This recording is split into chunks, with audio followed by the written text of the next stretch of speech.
Welcome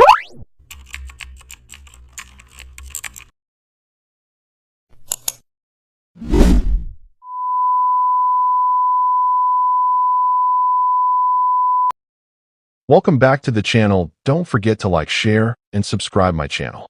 Today we are explore how to create finance brand depth using lighting effects in Photoshop. I start by opening Photoshop and loading a finance-related brand image. I take a short pause because brand depth in business finance must feel controlled. I duplicate the layer immediately.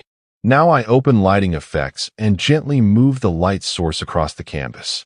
I slow down here, watching how shadows create depth.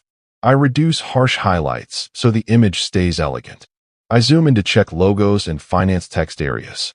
I soften shadows where needed to maintain trust. I zoom out again and feel the overall balance. Now I add business finance messaging and align it with the direction of light. I adjust spacing so